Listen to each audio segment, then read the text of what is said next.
बस बस बस बस बस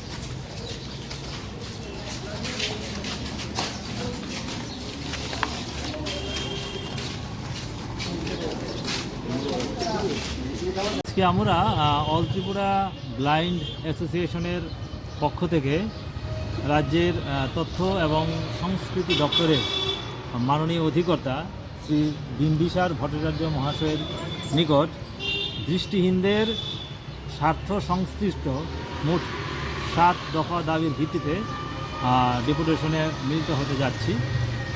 দাবিগুলি হলো, তথ্য এবং সংস্কৃতি দপ্তরে বেশ কিছু সংখ্যক দৃষ্টিহীন ব্যক্তি কর্মরত আছে। আমরা লক্ষ্য করছি দৃষ্টিহীন কর্মীরা নানানভাবে মানসিকভাবে হয়রানির শিকার হচ্ছেন। পাশাপাশি কেউ কেউ ব্যক্তি তাদের সঙ্গে অশালীন ভাষা ব্যবহার করছেন, সেটা যাতে বন্ধ হয় তার জন্য আমরা দাবি করছি। পাশাপাশি আরেকটা হচ্ছে, গত 2022 সালে তথ্য এবং সংস্কৃতি দপ্তরের যারা ফোক আর্টিস্ট লোকশিল্পী রয়েছেন গ্রুপ বি, তাদেরকে প্রমোশনের মাধ্যমে গ্রুপ সিতে উন্নীত করা হয়েছিল। সেই ক্ষেত্রে কয়েকজন দৃষ্টিহীন ব্যক্তিকে তারা প্রমোশন দেননি, অর্থাৎ দৃষ্টিহীন কিছু সংখ্যক ফোক আর্টিস্ট তারা বঞ্চিত হয়েছে। সেটা তারা যাতে বঞ্চিত না হয়, অতি দ্রুত যেন তারাও গ্রুপ সিতে প্রমোশন পেতে পারে, তার জন্য আমরা দাবি আজকে করব। আরেকটা হচ্ছে, এই দপ্তরে যারা রয়েছেন দৃষ্টিহীন লোকশিল্পী বা ফোক আর্টিস্ট, তাদেরকে সঠিকভাবে কাজে লাগানো হচ্ছে না, অর্থাৎ তারা সরকারের যে বিভিন্ন অনুষ্ঠান হয় সেই অনুষ্ঠানগুলিতে তারা অংশগ্রহণ করার সুযোগ পাচ্ছে না। তার ফলে কী হচ্ছে, তাদের যে প্রতিভার যে বিকাশ সেটা তারা প্রকাশ করতে পারছে না। আমরা বলছি এইসব যারা দৃষ্টিহীন যারা ফোক আর্টিস্ট রয়েছেন তাদেরকেও যাতে অন্য সাধারণ শিল্পীদের মতো প্রোগ্রাম করার সুযোগ দেওয়া হয়, সেই দাবিটা আমরা করছি। তাছাড়া চাকুরি এবং প্রমোশনের ক্ষেত্রে এই যে 4% সংরক্ষণ, সেই সংরক্ষণটা যাতে যথাযথভাবে মানা হয়, সেই দাবিটাও আজকে আমরা জানাবো।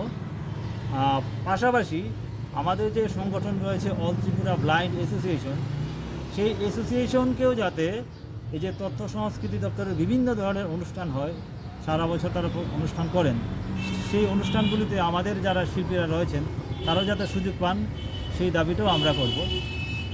পাশাপাশি আরেকটা দাবি রয়েছে, সেটা ইম্পর্টেন্ট, সেটা হচ্ছে বিশেষভাবে সক্ষম ব্যক্তিদের অধিকার আইন 2016, সেই যে আইন, সেই আইন অনুযায়ী একজন বিশেষ আধিকারিক নিয়োগ থাকার কথা প্রতিটা দপ্তরে।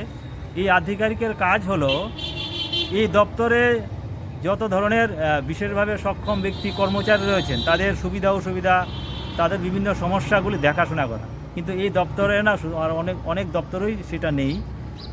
আমরা অধিকর্তা মহাশয়কে আজকে বলবো উনি যেন খুব শীঘ্রই এই আইন অনুযায়ী একজন বিশেষ আধিকারিক নিয়োগ করেন তাদের সমস্যাগুলি দেখাশোনা করার জন্য। এই হচ্ছে, আমরা এই দাবিগুলো নিয়ে আজকে আমরা ওনার সঙ্গে মিলিত হব। আপনার নামটা? আমি মিঠুন সাহা, সাধারণ সম্পাদক অল ত্রিপুরা ব্লাইন্ড অ্যাসোসিয়েশন।